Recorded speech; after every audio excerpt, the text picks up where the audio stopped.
আমার নাম সুবীর দত্ত। আমি বালিগঞ্জ পার্কে থাকি, কাজ করি করবেট মারিস কোম্পানিতে।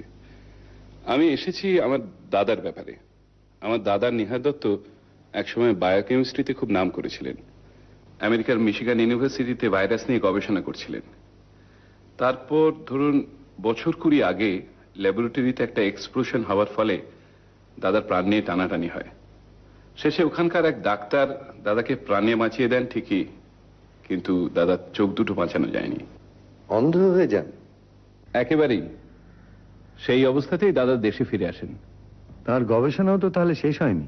না, সেই দুঃখেই দাদা হয়তো প্রায় মাস দুয়েক কারোর সঙ্গে কথা বলেননি। আমরা তো ভেবেছিলাম মাথাই খারাপ হয়ে গেছে। এখন মোটামুটি স্বাভাবিক। বলেন ওর একটা কাজ এখনো অসমাপ্ত আছে, সেটা শেষ করবার জন্যই বেঁচে থাকতে হবে। আবার নতুন করে রিসার্চ করবেন এই অবস্থায়? ঠিক জানি না। বিজ্ঞানে এখনো উৎসাহ আছে বোঝা যায়। একটি ছেলেকে রেখেছেন সেক্রেটারি গোছের, সেও বায়োকেমিস্ট্রির ছাত্র। তার কাজ হচ্ছে ম্যাগাজিন থেকে সায়েন্সের উপর আর্টিকেল পড়ে শোনানো, তারপর কাটিংস ফাইল করা, এই সব লেখালেখি ইত্যাদি। ইনকাম? কার? দাদার। বায়োকেমিস্ট্রির উপর একটা বই বেরিয়েছিল আমেরিকা থেকে, তার রয়্যালটি বাবদে বেশ কিছু টাকা পান। ব্যাংক অ্যাকাউন্ট আছে? মানে চেক সই করা তো? হ্যাঁ, ঠিকই ধরেছেন। যাবতীয় টাকা আমার নামেই আসে, আমার অ্যাকাউন্টেই জমা পড়ে। আমি চেক কেটে টাকাটা তুলে দাদাকে দিই। এবারে ঘটনাটা কি বলুন তো, যার জন্য আমার কাছে এসেছেন?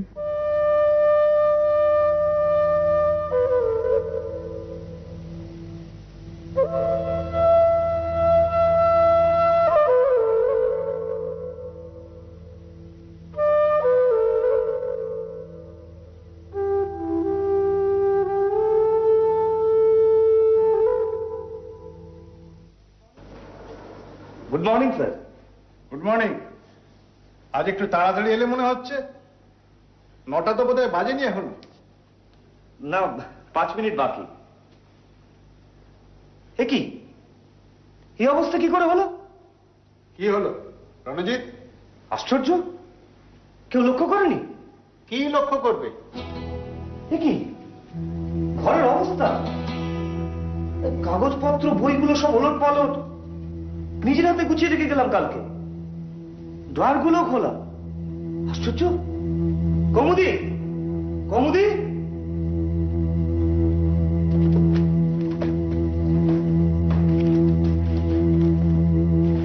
কি হলো দাদা? এই যে রঞ্জিত, কি ব্যাপার? বুঝতে পারছি না, ঘরের অবস্থাটা একবার দেখুন। নিশ্চয়ই চোর ঢুকেছিল রাত্রে। সে কি? কিরে কমুদি, টের পাসনি? আমি তো দরজার গোড়ায় শুয়েছিলাম, আমাকে ডিঙিয়ে। আলমারিটা দেখো।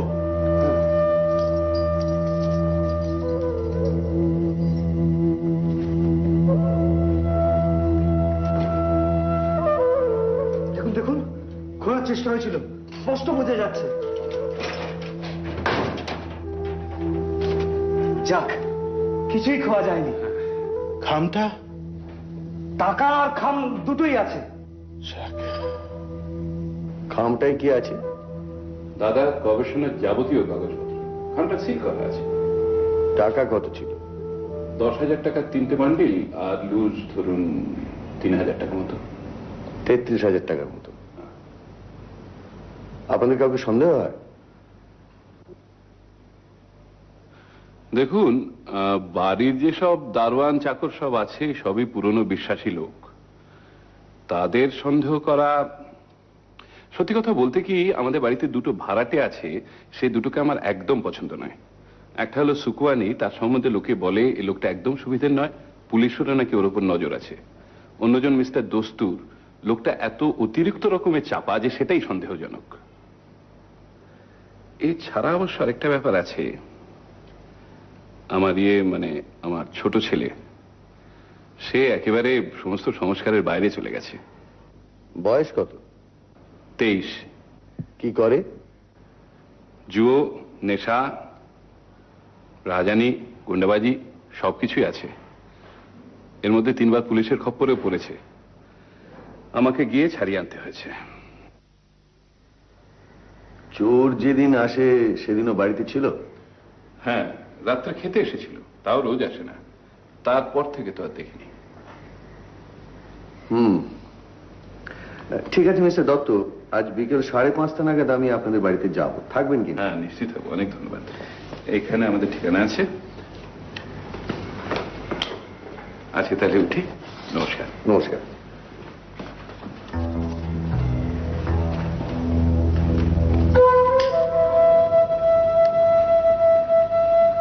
কি ফেলুদা, কেসটা নিচ্ছ? কিছুই যখন চুরি হয়নি তখন এটাকে কেস বলা যায় রে? না, তা অবশ্য বলা যায় না, তবে তবে দেখতে আপত্তি। তাহলে আমরা আজকে যাচ্ছি বালিগঞ্জ পার্কে? নিশ্চয়ই, কথা যখন দিয়েছি তার আগে অবশ্য একবার। নিহার দত্ত ভাইরাস নিয়ে রিসার্চ, এক্সপ্লোশন, ব্লাইন্ডনেস। হ্যাঁ, কিন্তু সে তো একা ছিল না। একা ছিল না মানে? হ্যাঁ, দাঁড়াও, আমার যতদূর মনে পড়ছে পেলু তার তো একজন পার্টনার ছিল। আচ্ছা,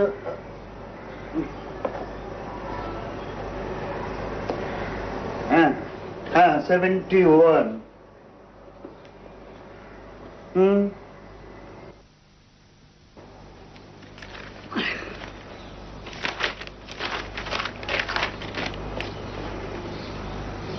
হ্যাঁ, এই তো এই তো এই তো খবরে যেটুকু পাওয়া যাচ্ছে ফেলু 1971-এ যখন অ্যাক্সিডেন্টটা হয় তখন নিহার দত্তর সঙ্গে কাজ করছিলেন আরেকজন বাঙালি বায়োকেমিস্ট, নামটা সুপ্রকাশ চৌধুরী। হ্যাঁ হ্যাঁ, অ্যাক্সিডেন্টে চৌধুরীর কোনো ক্ষতি হয়নি, ও ছিল ঘরের অন্যদিকে। এই চৌধুরীর লোকটির জন্যই নাকি নিহার দত্ত নিশ্চিত মৃত্যুর হাত থেকে বেঁচে যায়। আগুন নেবানো, তৎক্ষণাৎ হাসপাতালে পাঠানো, সব করেন এই চৌধুরী। আচ্ছা, এই সুপ্রকাশ চৌধুরী এখন? তা জানি না, সে খবর তুমি আমার কাছে পাবে না। এদের জীবনে উল্লেখযোগ্য কিছু ঘটলে যদি সেটা খবরের কাগজে স্থান পায় তাহলে আমার নজরে পড়ে। আমি তো যেচে কারো খবর নিই না ফেলু। ঠিক আছে সিদ্ধি যাটা, আপাতত এতেই হবে।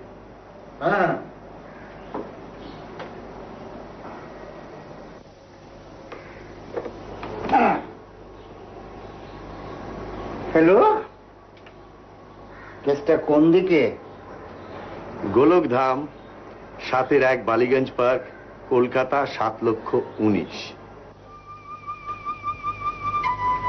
আমার ঠাকুরদার নাম ছিল গোলক বিহারী দত্ত। এই বাড়িটা ওনারই করা।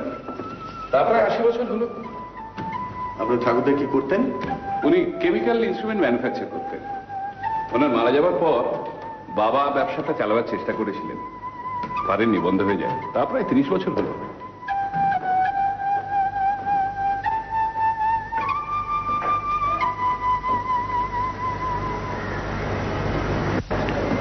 দাদা, ওরা এসে গেছেন। আমার দাদা নিহার দত্ত। নমস্কার। নমস্কার। আপনি বসুন। আমি প্রদোষ মিত্র। ফেলুদা। আর ডান দিকে তপেশ, আমার কাজিন। নমস্কার। মিস্টার মিত্তির বোধহয় আমার চেয়ে ইঞ্চি 4 লম্বা হবেন, প্রায় 6 ফুট। আর কাজিনটি বোধ করি 5'5", 5.5.5 হবে। আমার 5 5.5। বসুন মিত্তি মশাই। তুমিও বসো ভাই।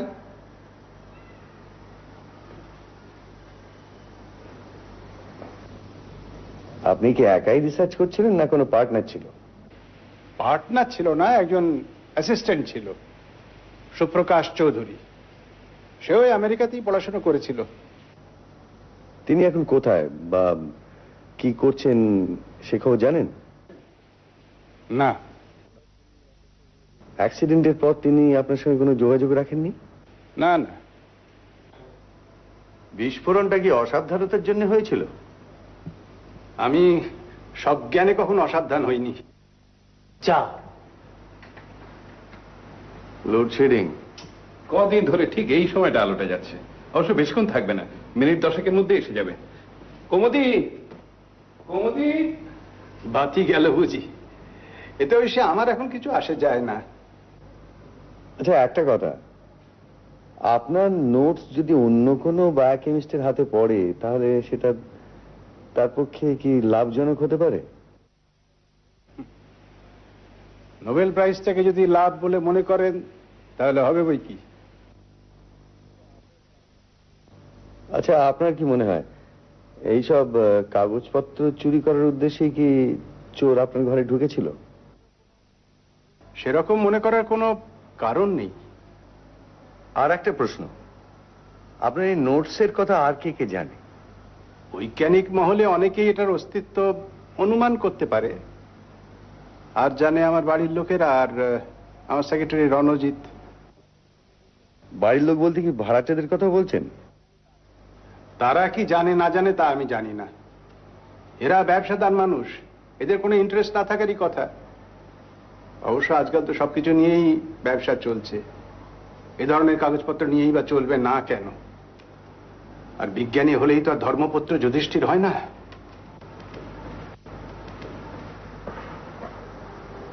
যাক, তাহলে এবারে আপনার বেডরুমটা একবার দেখা যায়। এসো রণজিৎ, এসো। এই হলো রণজিৎ, দাদার সেক্রেটারি, প্রদোষ মিত্র। নমস্কার। নমস্কার। কে জিতলো? আগে আপনার পকেটে খেলার টিকিট, মুখটা একটু রোদে পড়া, ফেডারেশন কাপের খেলা দেখে এলেন, এটা অনুমান করা কি খুব কঠিন? ইস্ট বেঙ্গল। চলুন একবার নিহারবাবু শোবার ঘরটা দেখে আসি। সুবীর, তুমি এদের নিয়ে যাও, আমি একটু পরে আসছি। আসুন।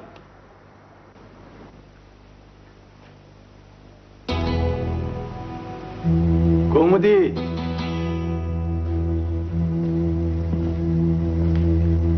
এই হলো সেই আলমারি। এর চাবিটা কোথায়? এই টাকা কড়ি, গবেষণার কাগজ সব এর মধ্যেই থাকে তো? হ্যাঁ। একবার খুলুন তো।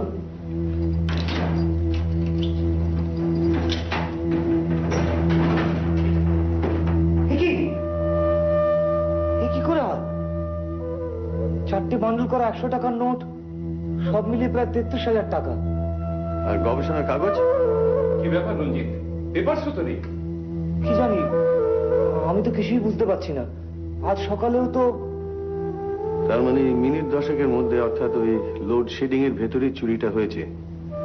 আমরা যখন বসার ঘরে ছিলাম, টেলিফোন। এই যে হ্যাঁ।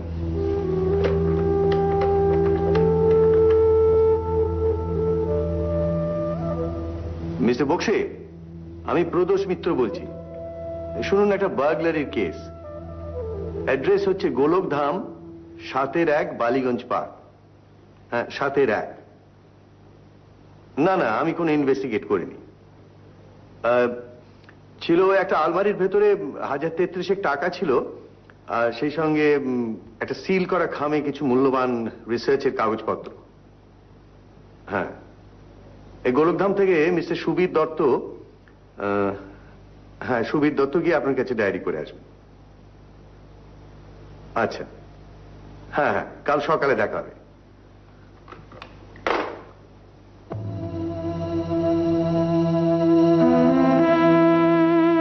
গোয়েন্দার নাকের সামনে দিয়ে নিয়ে বেরিয়ে গেল।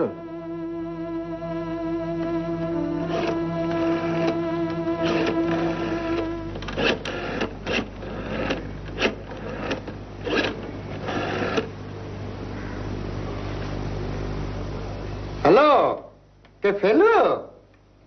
শোনো ফেলু, হ্যাঁ আমি সিধু জাটা।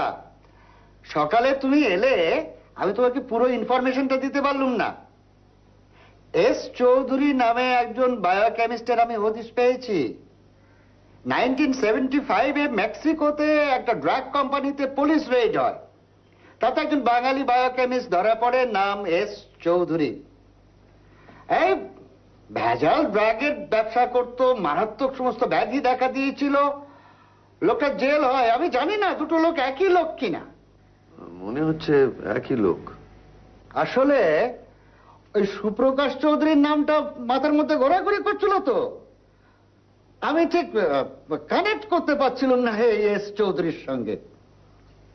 যাই হোক, তুমি একটা জিনিস নিশ্চয়ই লক্ষ্য করেছো ফেলু, যেখানেই ভেজাল সেখানেই ভারতীয়। হ্যাঁ,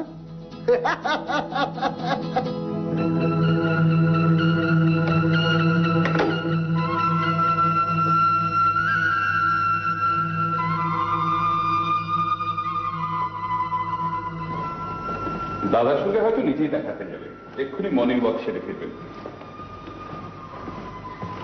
এই যে ঘরটা, এটাতে মিস্টার দস্তুর থাকেন। আগে আমার বড় ছেলে থাকতো, এখন জার্মানিতে সেটেল।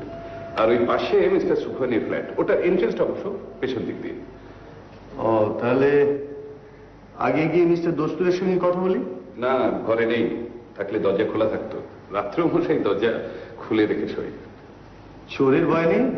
না, বাইরের মেন গেট তো বন্ধই থাকে। আর তাছাড়া উপরে তো এক আমরাই আছি, আর তো কেউ থাকে না।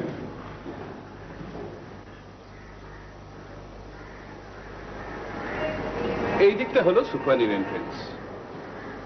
সুখানি ওর ফ্ল্যাটের ভেতরটা নিজেই রিনোভেট করে নিয়েছে।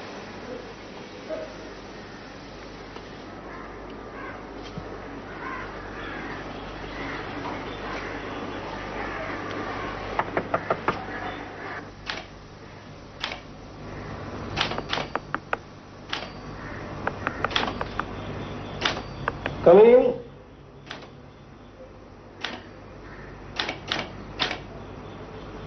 আরে আসেন আসেন মিস্টার দত্ত, আসেন। আমি সব শুনলাম, আপনি তো মিস্টার মিত্র। নমস্তে, কালকে এসেছিলেন। বাবা, আপনার ফ্ল্যাট তো একদম ভোল পাল্টে দিয়েছেন, বাইরে থেকে দেখলে বোঝাই যায় না। হ্যাঁ, বসেন বসেন। দেখুন মিস্টার দত্ত, আমার ঘর ভর্তি সব ভ্যালুয়েবল জিনিস, और इसलिए চোরের কথা শুনলে না আমার বুকের ভিতরে কাঁপে। আর ফির সন্ধ্যা বেলা যখন দুতলা উপরে উঠে চুরি করে নিয়ে গেল, তখন অন্য সময় হলে তো বাপ রে। আচ্ছা, ওই সময় আপনি কি বাড়ির কম্পাউন্ডের ভেতরে বা আশেপাশে অপরিচিত কাউকে দেখেছিলেন? নেই, অন গুড। সিঁড়ির পেছনের দিক থেকে কোনো শব্দ টব্দ পেয়েছিলেন? বিলিভ মি, কোনো শব্দ পাইনি। আরে ফির পেলে না বলবো কেন? আপনি কি বাহারের কারোর উপরে সন্দেহ করেন? না, কেন বলুন তো? আপনারা মিস্টার দস্তুরের সঙ্গে কথা বললেন কি? He is the most peculiar character. আমি জানি কি আমার প্রতিবেশী সম্বন্ধে এইরকম কথা বলা অনুচিত, ফিরবি আমি মজবুর হয়ে বলছি কি এমন অসভ্যের মতো নাক ডাকে না कि और हमारा विश्वास वो शब्द ऊपरे वो दोतला तक भी पहुंचे जाए। कि मिस्टर दत्त, কিছু ভুল বললাম কি? হ্যাঁ, আর বললে বিশ্বাস করবেন কি না জানি না, পরিচয় হবার পর থেকে আমার কাছে ও মিস্টার দস্তুর মাঝে মাঝে টাইপরাইটারটা উধার নিতে আসে। আর যখনই আসে তখন আমার এই জিনিসগুলোর দিকে এমন ভাবে দেখে না কি ব্যাপারটা আমার একদম ভালো লাগে না। আর শুনলাম কি ওনার নাকি ইলেকট্রিক্যাল গুডসের ব্যবসা। যারা সোচেন अरे बाबा, यदि यही होबे तो अपना घर के लिए एक बैटरी लैंप और एक पंखा बंदोबस्त कर लेना केनो। हाँ, बुझलेन कि ना, पूरा ব্যাপারটা ही সন্দেহজনক। ঠিক আছে মিস্টার সুখানি, আজ আমরা উঠি। হ্যাঁ, ওই সন্দেহজনক কিছু দেখলে মিস্টার দত্তকে জানাবেন। হ্যাঁ জরুর।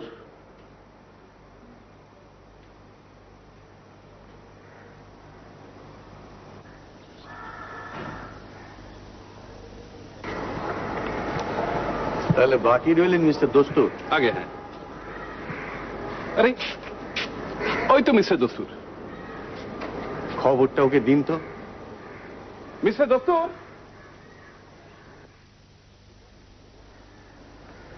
Good morning mister. Good morning mister Dutta. আপনাকে একটা খবর দেওয়ার আছে।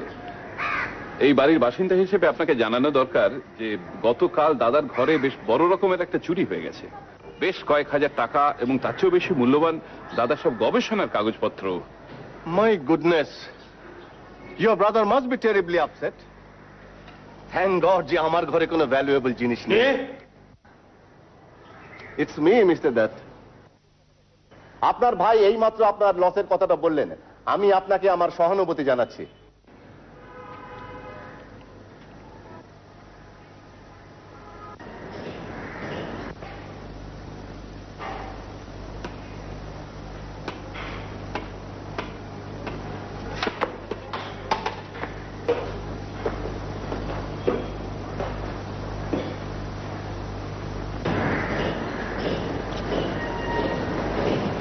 আলাপ করে দিই, ইনি প্রদোষ মিত্র, প্রাইভেট ডিটেকটিভ। নমস্কার। আর ও হলো ওনার কাজিন। আপনার তো ইলেকট্রিক্যাল গুডস এর ব্যবসা। ইলেকট্রিক্যাল? হ্যাঁ, সুখমানি বলছিল। সুখমানি ওই রকমই বলে, ইলেকট্রিক্যাল না ইলেকট্রনিক্স। এই বছরখানেক হলো শুরু করেছি। একাই করছেন? না, আমার এক বন্ধুর সাথে পার্টনারশিপে। জার্মানিতে একটা কম্পিউটার ম্যানুফ্যাকচারিং কোম্পানিতে কাজ করতাম। বন্ধু লিখলো এখানে চলে আসতে। টাকা ওর, আমি জোগাচ্ছি অভিজ্ঞতা। কবে এলেন কলকাতায়? গত নভেম্বরে। বন্ধুর বাড়িতে ছিলাম মাস তিনেক, তারপর এখানে চলে আসি। মিস্টার মিটার, একটা কথা না বলে পারছি না। আমার নেক্সট ডোর নেবারটি কিন্তু খুব সিধে লোক নয়। ওর ঘরে নানা রকম গোপন কারবার চলে। আপনি কি করে জানলেন? যে লোক জল দিয়ে খাম খুলে অন্যের চিঠি পড়ে আবার সেই চিঠি খামের মধ্যে পুরে আটা দিয়ে সেটে ফেরত দেয়, সে লোকটা কি বিশ্বাসযোগ্য? Sorry, I am the last man to accept it. আমি ওকে অনেকদিন ধরে ওয়াচ করে দেখেছি। একটা কথা মিস্টার দত্ত, এরপর ও কোনোদিনই যদি আমার চিঠি খোলে, আমি কিন্তু ওকে ছেড়ে কথা বলবো না। চলুন মিস্টার দত্ত, আপনার দাদার সঙ্গে একবার দেখা করে। হ্যাঁ, চলুন। চলি মিস্টার দস্তুর, প্রয়োজন হলে আবার দেখা হবে।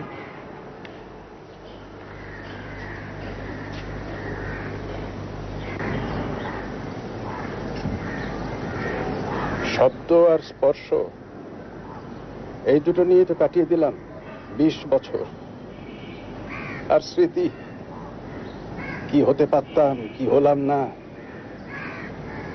লোকে বলে দুর্ভাগ্য, আমি তো জানি সব ভাগ্য টাগ্য কিছু নয়। আপনি সেদিন জিজ্ঞেস করছিলেন না বিস্ফোরণটা অসাবধানতার জন্য হয়েছিল কিনা?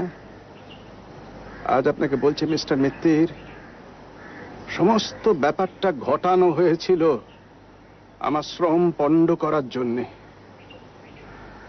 ঈর্ষা যে মানুষকে কত নিচে নামাতে পারে, আপনি গোয়েন্দা সেটা ভালোই বুঝবেন। তার মানে আপনার ধারণা সুপ্রকাশ চৌধুরী এই বিস্ফোরণের জন্য দায়ী? আবার কি? কিন্তু আপনাকে চিরকালের জন্য অসহায় করে দিয়ে তারই বা কি লাভ হলো? সে কি ভেবেছিল আপনার গবেষণার কাগজপত্রগুলো হাতে নিয়ে সেই গবেষণা চালিয়ে নিজে নাম কিনবে? নিশ্চয়ই তাই, কিন্তু তার সে ধারণা ভুল। আমাকে ছাড়া এগোনোর পথ ছিল না তার। আপনার টাকার কথা জানি না, সেটা হয়তো পুলিশের পক্ষে উদ্ধার করা আরো সহজ হবে, কিন্তু আমার উপস্থিতিতে আপনার মূল্যবান কাগজপত্র চুরি হয়ে গেল, এটা আমি ঠিক মানতে পারছি না। ওগুলো উদ্ধার করার আমি আপ্রাণ চেষ্টা করব। নমস্কার।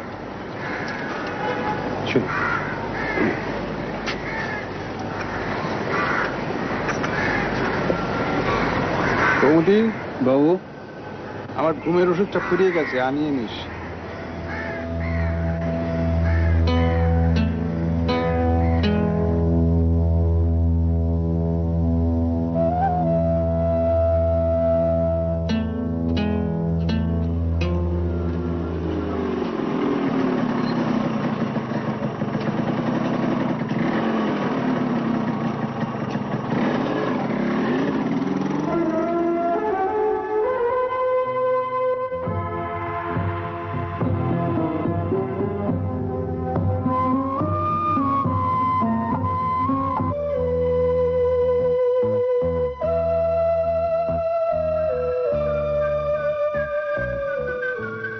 এদিকে শোনো। কিভাবে? কাল সন্ধেবেলা তোমার জেঠুর ঘর থেকে 33,000 টাকা আর গবেষণার সমস্ত কাগজপত্র চুরি হয়ে গেছে। সো তোমায় জানাবার দরকার, তাই জানালাম। জানলাম, হোয়াট নেক্সট? আমাকে কি সন্দেহ করা হচ্ছে নাকি? সেটা মিস্টার মিত্র বলতে পারেন, প্রদোষ মিত্র, প্রাইভেট ইনভেস্টিগেটর। ও, তাহলে তো আমার বায়োডাটাটাও জেনে গেছেন নিশ্চয়। না, আমি শুধু বলেছি তুমি সারা সন্ধে বাড়ির বাইরে ছিলে, শুধু বিকেল বেলা একবার দেখা গেছে। I see. বেশ,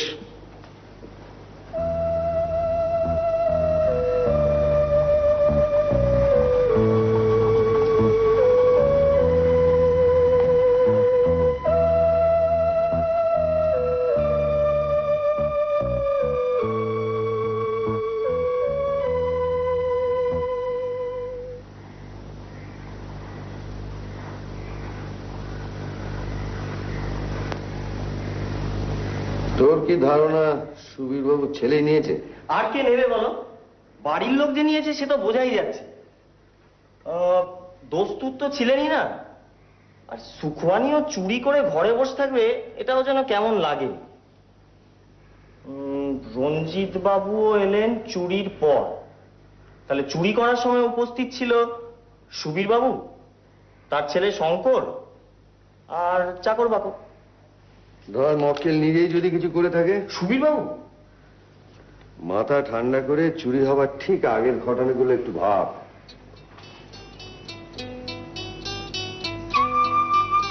আমরা বৈঠকখানায় বসে আছি, এমন সময় লোডশেডিং। মনে পড়েছে ফেলুদা, লোডশেডিং হওয়ার সঙ্গে সঙ্গে সুবীরবাবু বেরিয়ে গেলেন চাকরকে ডাকতে।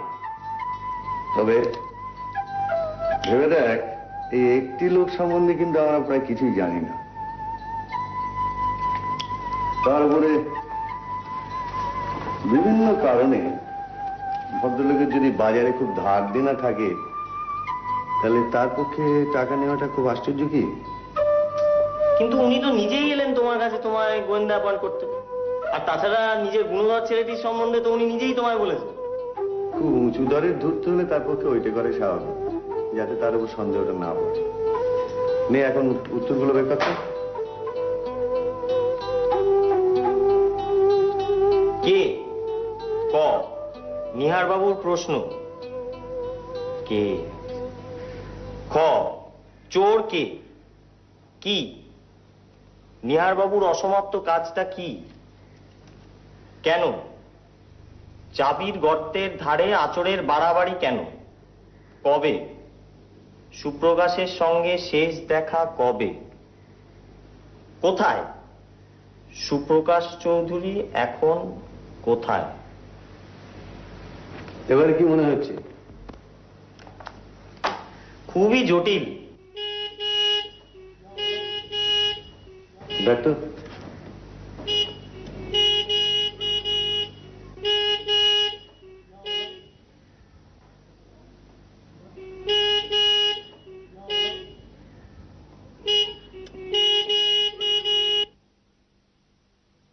ফেলুদা,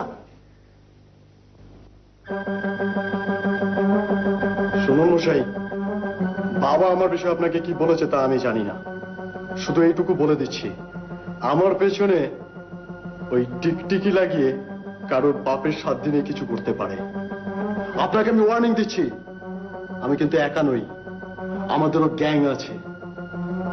বেশি ওস্তাদি করলে পস্তাবেন। বাপের নাম ভুলিয়ে ছেড়ে দেবো বলে দিলাম।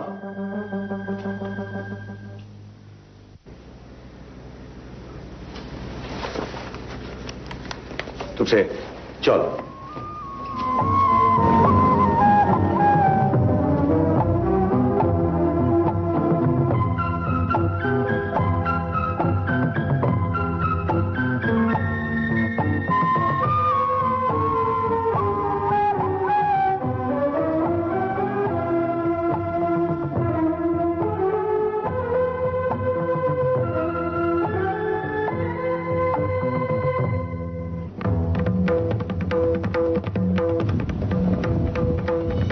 চালিয়ে যান ভাই একটু।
হ্যাঁ বলছি।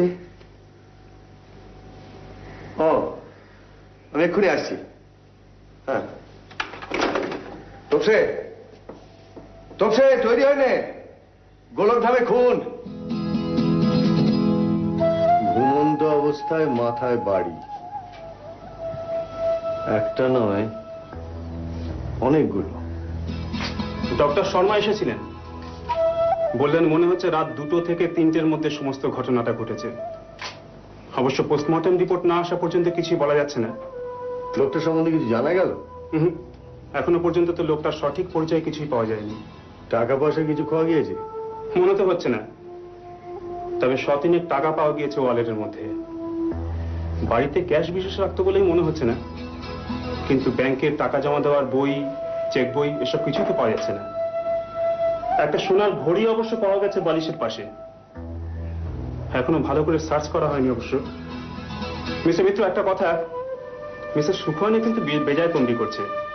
ওনার নাকি একটা জরুরি অ্যাপয়েন্টমেন্ট রয়েছে আজকে। আমি অবশ্য বলেছি জেরা না হওয়া পর্যন্ত কাউকে ছাড়া যাবে না। ঠিক আছে, আপনি গিয়ে সুখানিকে দেখুন, আমি ওপরটা একবার ঘুরে আসি। ঠিক আছে স্যার, হ্যাঁ, এই খামটা ওই খাটের নিচে গোয়া ছিল স্যার। এটা রিসার্চ পেপারটা বলে মনে হচ্ছে। দেখি দেখি। আমি আচ্ছা, এটা আমি এখন আমার কাছে রাখছি। আচ্ছা ঠিক আছে। আপনার ছেলে কাল আমার বাড়ি গিয়েছিল। কখন? 10:30 নাগাদ। এই এখান থেকে বেরিয়ে যাবার একটু বাদে দল বল নিয়ে আমাকে থ্রেট করে, আমি অবশ্য ফলো করে ওর আস্তানাটা চিনে এসেছি। আচ্ছা, আপনার দাদা জানেন দস্তুরের খবরটা? হ্যাঁ, তা জানেন। তবে দাদার মধ্যে কিরকম একটা যেন হাল ছেড়ে দেওয়া ভাব দেখছি। কোনো ব্যাপারে কোনো বিশেষ রিয়াকশন হচ্ছে না। আজকে তো সারাদিন চেয়ার থেকে ওঠেনি প্রায়। অবশ্য আমাদের ডাক্তার দেখে গেছেন। ডাক্তার কি বললেন? বললেন এতগুলি ঘটনা পরপর ঘটেছে, একটু শক পেয়েছেন, প্রেশারটাও একটু ওঠানামা করছে। কথা বলছেন কি? হ্যাঁ, তা বলছেন। দেখুন, আমি কিছু দেখিনি আর কিছু শুনিনি, ইসিলিয়ে কিছু বলতে পারবো না। বেশ, তাহলে এই ডান্ডাটা আপনার কোন কাজে লাগে সেটা বলুন। দেখুন ইন্সপেক্টর, আপনি তো খুব ভালো করে জানেন কি আজকাল वो চোর বগেরা हर वक्त সাথে একটা আর্মস নিয়ে ঘোরাফেরা করে। নাকামো করবেন না, যা বলতে চান সোজাসুজি বলুন। হ্যাঁ, ইসিলিয়ে সির্ফ আত্মরক্ষা করার জন্য কাল রাতে ও ডান্ডাটা আমি সাথে রেখেছিলাম। আপনি এই ডান্ডাটার শক্তি সম্পর্কে কিছু ধারণা করতে পারেন? এটা দিয়ে মাথায় আঘাত করলে মৃত্যু অবধারিত। লেকিন আমি দস্তুরের মাথাতেও কিন্তু এইরকমই একটা ভারী জিনিস দিয়ে আঘাত করা হয়েছিল। ইয়েস স্যার, এই সেই চিরকুটটা। Too much curiosity is not good. এটা কবে লিখেছেন? কিন্তু আগে বলেছি এটা আমার লেখা না। এটা তো আপনার টাইপরাইটার থেকে লেখা। এর পরেও আপনি অস্বীকার করবেন? দেখুন, আমি তো আগে বলেছি আর এখনো বলছি কি বলেছেন? ও মিস্টার দস্তুর মাঝে মাঝে আমার কাছ থেকে টাইপরাইটারটা ধার করে নিয়ে যেত, ফির ও নিজের জন্য হয়তো টাইপ করে থাকবে, আর ফির যখন কাজে লাগলো না তখন ওটাকে ও দোলা করে ও জানলা দিয়ে ফেলে দিল। মিস্টার সুখানি, দস্তুরের ঘরে কিন্তু কাগজ ফেলার একটা জায়গা রয়েছে।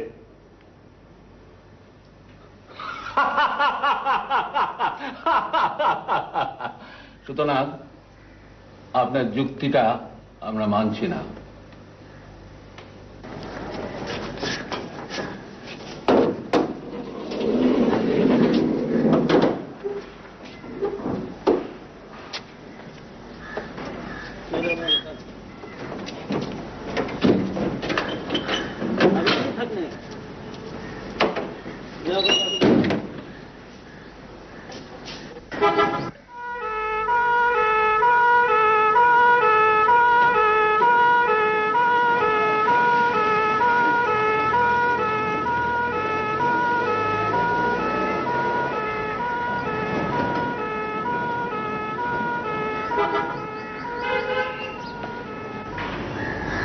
ঠিকই বলেছিস।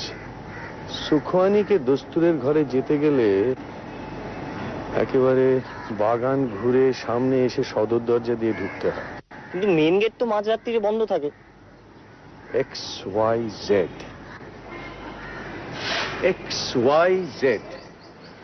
এক্স হচ্ছে গবেষণার কাগজ, ওয়াই হচ্ছে টাকা, আর জেড হচ্ছে খুন। এখন কথা হচ্ছে এই তিনটি কি একই সূত্রে গাঁথা না তিনটে আলাদা? আমার মনে হয় ফেলুদা, এই সুপ্রকাশ চৌধুরী এতদিন দস্তুর সেজে নিহার বাবুর বাড়িতে ভাড়াটে হয়েছিল। না, স্বীকার করতেই হচ্ছে আজকাল তো চিন্তায় মাঝে মাঝে বেশ ঝিলিক দিচ্ছে।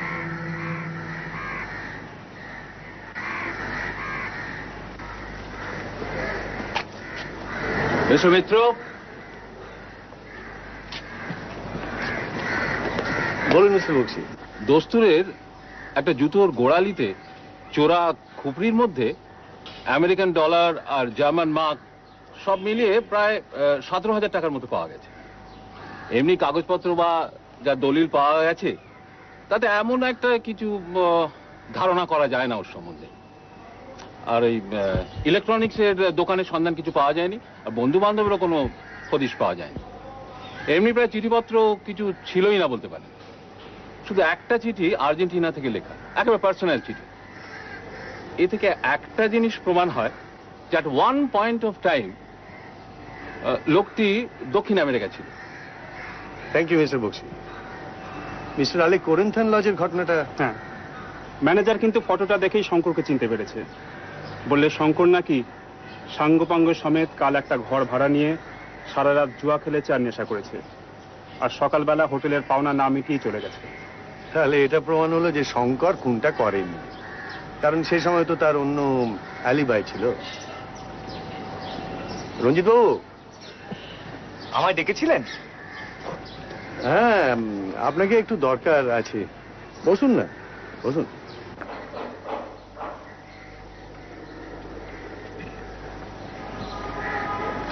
দেখুন তো রঞ্জিত বাবু, এই খামটা চিনতে পারেন কিনা? এটা দস্তুরের ঘরে পাওয়া গিয়েছে। হ্যাঁ হ্যাঁ, এই খামটাই চুরি হয়েছিল। দস্তুর যে তলায় তলায়। বুঝলি তোপসে, এই ইংরেজি হরফ একটা আশ্চর্য ব্যাপার। বাংলায় যেখানে মাত্র 10-12 রকমের হরফের ধাঁচ আছে, ইংরেজিতে সেখানে আছে কমপক্ষে 2000। একবার একটা তদন্তর ব্যাপারে এইসব জিনিসগুলো আমাকে একটু জানতে হয়েছে। হরফের কিন্তু আলাদা আলাদা শ্রেণী আছে, জাত আছে, এবং প্রত্যেক শ্রেণীর আলাদা আলাদা নাম আছে। যেমন এই হরফটার নাম হলো গ্যারামান। এই গ্যারামান টাইপের উদ্ভব হয়েছিল ফ্রান্সে 16 শতাব্দীতে। তারপরে এই টাইপটা সমস্ত পৃথিবীতে ছড়িয়ে পড়ে এবং প্রত্যেক দেশের নিজস্ব কারখানায় এই টাইপ তৈরি হয়ে থাকে। এখন ভারতবর্ষতেও হচ্ছে, কিন্তু একটু ভালো করে দেখলে বোঝা যায় যে প্রত্যেক দেশের গ্যারামান টাইপের মধ্যে কিন্তু একটু একটু করে তফাৎ আছে। সেটা এর এই এক একটা অক্ষরের গড়ন দেখলে বোঝা যায়। যেমন এই গ্যারামান টাইপটা হওয়া উচিত ছিল আমেরিকান গ্যারামান, তা না হয়ে এটা হয়ে গেছে ইন্ডিয়ান গ্যারামান, বা বলা চলতে পারে প্রায় ক্যালকাটা গ্যারামান। রণজিৎ বাবু, এই খামটা আমি খুলতে বাধ্য হচ্ছি। না না নিহার বাবু, পারমিশন না নিয়ে।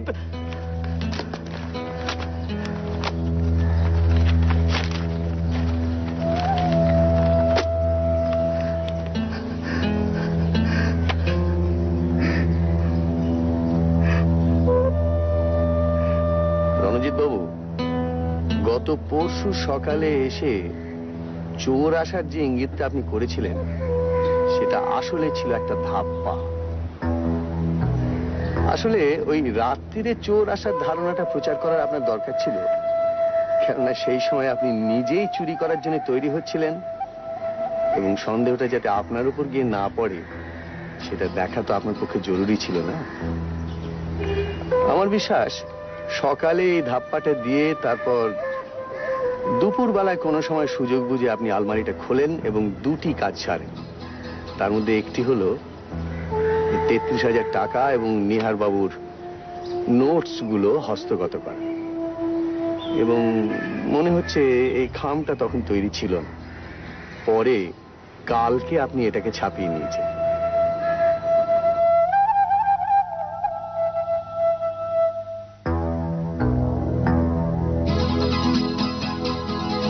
কাল সকালে দস্তুরের গলা শুনে নিহারবাবু ওকে সুপ্রকাশ চৌধুরী বলে চিনতে পারেন। আমাকে বললেন 20 বছর পরে লোকটার লোভ আবার মাথা ছাড়া দিয়ে উঠেছে, আমার কাগজপত্র ওই সরিয়েছে। তখন বুঝেছি, তখন আপনি ভাবলেন যে দস্তুরের ঘাড়ে চুরিটা চাপানোর এই হলো সুযোগ। আমার মাফ করবেন, আমি ফেরত দিয়ে দেবো। আপনি আমার সঙ্গে কাউকে পাঠিয়ে দিন, টাকার কাগজপত্র আমি এক্ষুনি ফেরত দিয়ে দিচ্ছি মিস্টার মিত্র। আমি লোভ সামলাতে পারিনি, সত্যি বলছি, আমি লোভ সামলাতে পারিনি। দয়া করে নিয়ে আমাকে কথাগুলো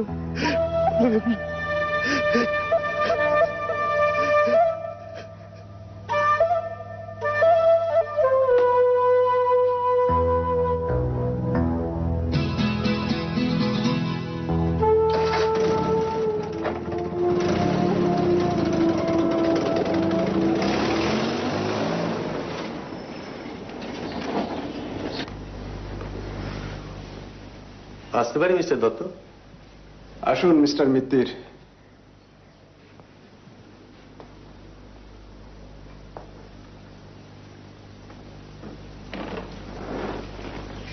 বলুন কি বলতে চান?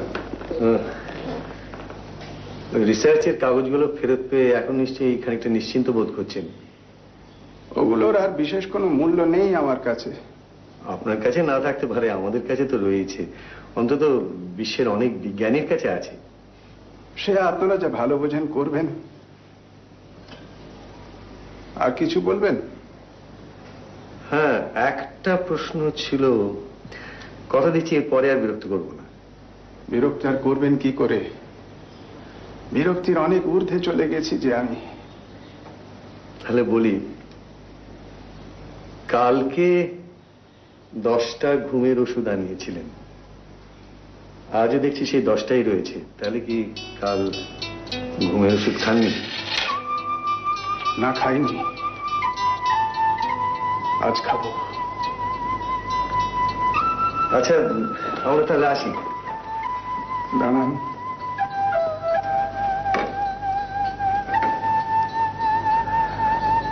আপনি বুঝবেন, আপনার দৃষ্টি আছে।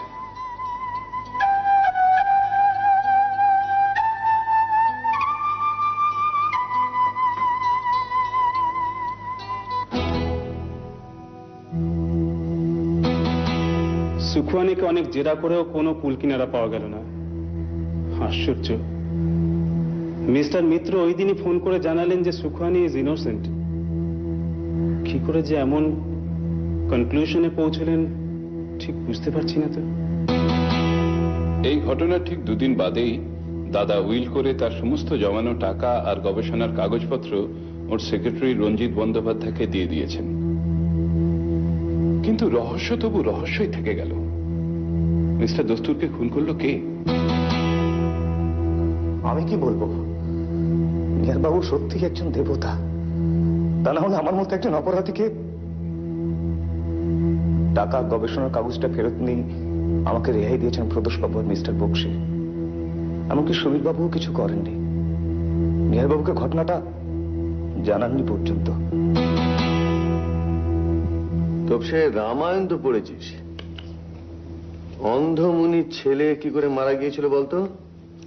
ওই তো অন্ধমুনির ছেলে নদীতে জল তুলতে গেছিল কলসিতে করে, অন্ধকারে দশরথ ভাবলো বুঝি হরিণ জল খাচ্ছে, ব্যাস উনি শব্দবেদী বান ছুড়ে ছেলেটিকে মেরে ফেললেন। গুড। অন্ধকারে লক্ষ্য ভেদ করার ক্ষমতা ছিল পুরাকালে রাজা দশরথের, আর একালে গোলকধামী নিহারবাবু। তোর মনে পড়ে রণজিৎ বলেছিল যে গলা শুনি নিহারবাবু দস্তুরকে সুপ্রকাশ বলে চিনতে পেরেছিলেন, আর যে মুহূর্তে চিনতে পারেন সেই মুহূর্ত থেকে শুরু হয়ে গেল তার পরিকল্পনা মাফিক কাজ। রাত্রি জাগতে হবে বলে সেদিন ঘুমের ওষুধ খাননি তিনি। সবাই যখন ঘুমে অচেতন, তখন খালি পায়ে সিঁড়ি দিয়ে নেমে সোজা চলে গিয়েছিলেন দস্তুরের ঘরে, মানে সুপ্রকাশের ঘরে। ওই ঘরটা এক সময় সুবীরবাবুর বড় ছেলে থাকতো, তো ভাইপোর ঘর চিনে নিতে তার কোনো অসুবিধা হয়নি। হাতে ছিল অস্ত্র, রূপো বাঁধানো জবর লাঠি। তো মনে আছে নিশ্চয়ই দস্তুরের নাক ডাকতো। তার মানে কোন ঘরে সে শুয়ে আছে বা ঘরের কোনখানটায় সে শুয়ে আছে, বালিশের কোন দিকে মাথা, কোন পাশ ফিরে রয়েছে, এই সমস্ত নিহারবাবু বুঝতে পেরেছিলেন। শ্রবণ শক্তি যার এত প্রখর, তার আর বেশি জানার দরকারটা কি? আর তার পরের কাজটা তো এক ঘায় না হোক 3 ঘায় হবে। তার মানে এই প্রতিশোধটার কথাই কি নিহার বাবু বলেছিলেন? হ্যাঁ, প্রতিশোধ, অসমাপ্ত কাজ, জিঘাংসা।